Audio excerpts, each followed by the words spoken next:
الله نزل أحسن الحديث كتابا متشابها مثاني تقشعر منه جلود الذين يخشون ربهم ثم تلين جلودهم وقلوبهم إلى ذكر الله ذلك هدى الله يهدي به من يشاء ومن يضلل الله فما له من هاد. الحمد لله وحده والصلاة والسلام على من لا نبي بعده.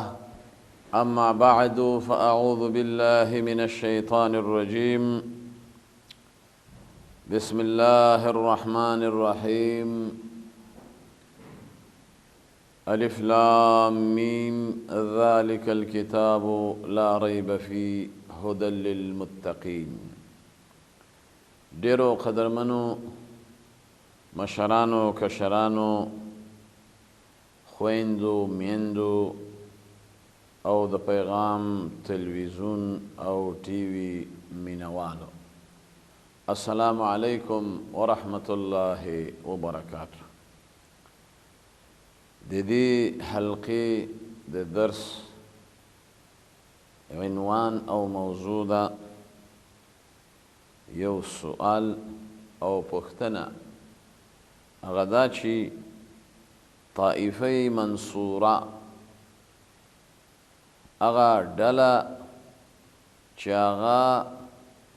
د الله جل جلاله د طرفه د هغې مدد کیږي، نصرت کیږي، حقه ډله ده، دا کومه ډله ده او دا څوک دي؟ ځکه نن سبا هر څوک دا دعوه کوي چې زه په حقه یم، هر ډله هر جماعت د دې ادعا کوي چې موږ په حقه یو، خو موږ او تاسو به په دې دعوو او په دې ادعاګانو باندې به نه دوکه کیږو، بلکې موږ سره الحمدلله یو محک دی، یوه تله ده چې دا به په دې محک معلوموو، په دې تله به د هغې تلل کوو چې هغه تله د قرآن کریم تله ده، هغه تله د محمد رسول الله صلی الله علیه وسلم تله ده چې هغې ته احادیث وایي، هغې ته سنت وایي. د دې وجې نه دا سوال کیدی شي د ډېرو خلکو په ذهنونو کې وي، د ډېرو کسانو په خاطر کې وي چې یاره نن سبا هر څوک ځان ته په حقه وایي او هر څوک ځان ته حق منسوبوي او خپل ځان حق ته منسوبوي او حق ځان ته منسوبوي. خو موږ باید په دې خبره ځان پوه کړو چې دغه ډله چې ده، دغه طائفه چې ده، په دې کې ګڼ شمېر احادیث دي چې د هغې احادیثو خلاصه هغه دا راوځي چې دغې ډلې ته وایي طائفة منصوره، یا دې ډلې ته وایي فرقة ناجیه، هغه ډله چې هغه نجات والا ډله ده، یا دې ته وایي اهل سنه والجماعه، هغه ډله چې د اهل سنت والجماعت په نوم باندې شهرت لري. اوس دا ډله په احادیثو کې ذکر ده او نبی کریم صلی الله علیه وسلم په یو صحیح حدیث کې د هغې نه ثابت دی، فرمایلی دي لا تزال طائفة من امتی ظاهرین علی الحق حتی تقوم الساعه. وی همیشه به یوه ډله وي، یو جماعت به او دا به الله سبحانه وتعالی غلبه ورکوي تر دې چې قیامت قایم شي. په بل روایت کې راځي لا تزال طائفة من امتی امة قائمة بامر الله. همیشه به یوه ډله یو جماعت به په دې امت کې چې هغه به په حق باندې ولاړ خلک وي، ولاړه ډله وي. په بل روایت کې راځي لا تزال طائفة من امتی ظاهرین علی الحق یقاتلون فی سبیل الله دا داسې یوه ډله به وي جماعت به وي چې خپل سرونه به د الله په لار کې قربانوي او خپل بچي او ښځې به د الله دپاره یتیمانوي او کونډوي او د کافرو سره به مقابله کوي. نو په احادیثو کې ګڼ شمېر مرویات دي، الفاظ دي چې دا ټول دلالت کوي په دې خبره چې داسې یو جماعت هغه شته او وي به تر قیامته پورې. نو دې وجې نه په دې جماعت کې لږ وضاحت کول پکار دی چې موږ دا جماعت وپېژنو چې دا جماعت څه صفتونه لري او دا جماعت کوم کوم خویونه لري، علامې لري او نښې لري. اول خو دا چې دا جماعت دا هغه جماعت دی چې نبی کریم صلی الله علیه وسلم په یو حدیث کې فرمایلی دي. هغه فرمایلی دي چې یهود دا په 71 ډلو باندې تقسیم او نصارا دا په 72 ډلو باندې تقسیم شوي وو. او ستفترق امتی على 73 فرقه او دغه اسلامی امت او یا دغه محمدی امت او دغه د پیغمبر علیه السلام امتیان دا به په 73 ډلو باندې تقسیمیږي. كلهم في النار او ټولې ډلې به جهنم ته دننه کیږي، جهنمیان به الا واحده مګرم یوه ډله یو جماعت هغه به بچ وي، محفوظ وي د جهنم نه. صحابه پریشانه سول، پریشانۍ کې وغورځېدل چې دا به کومه ډله نبی کریم صلی الله علیه وسلم وفرمایل دا هغه ډله ده ما انا علیه و اصحابي چې کوم خلق زما په طریقه باندې چلیږي، ما پسې اقتدا کوي، زما تابعداري کوي او زما د صحابه کرامو په نقش قدم او نهج روان وي. نو دې وجې نه دغه نوم د اهل سنه دا د ما انا علیه نه اخیستل شوی، والجماعه و اصحابي دې ټکي نه اخیستل شوی. دې وجې نه مقصود په دې حدیث کې هغه دا دی چې په دې حدیث کې اشاره ده هغه دا چې دا به یو جماعت وي د دې امت نه دا ټول امت. بل دا ده چې په دې کې اشاره ده چې په دې امت کې به نورې ډلې ټپلې وي، جماعات به وي، تنظیمونه به وي، حزبونه به وي،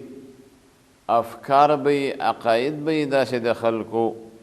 چې هغه به مختلف وي د دې جماعت د عقیدې او د افکارو نه. او بل په دې کې اشاره ده چې دا نورې ډلې ټپلې جماعات حزبونه تنظیمونه هغه به د دې ډلې او جماعت سره مخالفت کوي، دشمنی به کوي. او بل په دې کې اشاره ده بشارت او خوشحالي ته د پاره د اهل حقو چې الله سبحانه وتعالی داسې ډله هغه پیدا کړې ده او وي به. نو د دې ډلې صفات به سي، د دې ډلې سمات به سي، د دې ډلې علائم او نښې به سي چې سړی وپېژني او د ډلې سره تعلق وي او د دې ډلې سره هغه ارتباط ولري او خپل تړون او خپل انضمام وکړي د ډلې سره چې څوک ځان ته مؤمن مسلمان او موحد وایي. علماء کرام محدثین د دې امت لیکلي دي چې دا ډله یو صفت دا دی چې انها علی الحق چې دوی حق والا دي، حق ورسره وي. ځکه ګڼ شمېر روایات چې هغه وګوري نو کله وایي علی حق دا ډله په حق ده، حق به ورسره وي. کله وایي علی امر الله دا ډله د الله په امر چلیږي. کله وایي علی هذه کله وای علی هذا الامر دا به په دې دین چلیږي په دین کارونو به ولاړ خلک وي که بعضې روایت کې راځي دا ډله به علی الدین دینداره وي دین به پکې وي دا یو لویه نښه ده دویمه نښه یې دا ده چې انها قائمة بامر الله د دوی هر څه به په دین باندې بنا وي بنیاد به دین وي او د الله دپاره به د دوی هر کار وي درېیمه نښه دا ده چې انها ظاهرة الی قیام الساعه دا ډله به تر قیامته پورې وي موجوده به وي په هر زمانه هر مکان او هر ځای کې به وي څلورم دا چې دا ډله به الله غالبوي د وجې د حق نه بله نښه به دا چې دا ډله هغه ډله به وي چې خلک به دې ډلې له ضرر نشي رسولی او دا ډله به مغلوبولی نشي ختمولی به نشي له منځه تللی به نشي او بله نښه دا ده چې دا ډله به صابره او مصابرې صبر به پکې د الله د دین دپاره به دی صبر کوي تحمل به کوي او صبر و تحمل به د یو لوی صفت وي د دې وجې نه د دې ډلې او جماعت مصداق علماء کرام هغه هم ذکر کړی لکه امام بخاري رحمه الله اصح الکتب بعد کتاب الله صحیح البخاري چې ټول امت په دې اتفاق دی چې دا صحیح ترین کتاب دی په کتابونو د مخلوق کې هغه وایي دا ډله څوک دی اهل العلم هغه علما دي هغه علما چې هغه ورثة الانبیا دي هغه علما چې هغه پیغمبر علیه السلام بلکې د انبیا علیهم السلام وارثان دي نبی کریم صلی الله علیه وسلم په حدیث کې راځي ان العلماء ورثة الانبیا وان الانبیاء لم يورثوا دینارا ولا درهما وانما ورثوا العلم فمن اخذه اخذ بحظ وافر یقینا علما دا د انبیا وارثان دي انبیاونه په میراث نه سره پاتې دي نه سپین نه سونا نه چاندي هغو نه علم پاتې دی چا چې د علم څه حصه واخیسته یقینا دا برخمن شو دویم مصداق علما د دې ذکر کوي هم اهل الحدیث چې دا اهل د احادیثو دي د حدیثو خاوندان دي د حدیثو عاملین دي چې عمل په حدیث وي نو د دې وجې نه چې څوک عمل په حدیث کوي که هر څوک وي که هر فرد وي که په هر جماعت کې وي که په هره خطه و ځمکه کې وي خو چې عمل په حدیث وي دقه طائفه منصوره ده دقه فرقه ناجیه ده دقه اهل الحدیث دی امام نووي رحمه الله هغه بیا ناشنا د دې حدیث توجیه ذکر کوي او په دې حدیث کې هغه یو ناشنا وضاحت کوي او په دې سره د انسان هغه ټول شکوک سوالونه هغه ختمیږي هغه وایي يحتمل احتمال دا دی چې ان هذه الطائفه وایي دا داسې یوه ډله ده چې په مابین د مؤمنانو کې دا ډله موجوده ده هغه داسې چې منهم شجعان بعضې کسان به داسې په مؤمنانو کې چې زړور به وي دلاوره به وي مقاتلون د الله دپاره به جنګ کوي جګړه کوي کافرو سره مشرکینو سره او محاربینو سره په جهاد کې به مشغول وي او بل بعضې منهم د مؤمنانو نه هغه خلک دي فقها چې هغه فقاهت لري په دین کې فقه لري پوهه لري چې هغه ته فقها د دې امت وایي ومنهم بعضې د دونه محدثون هغه علما دي هغه خلک دي چې د حدیث علوم ورسره دي احادیث ورته یاد وي د احادیثو کتابونه لیکلي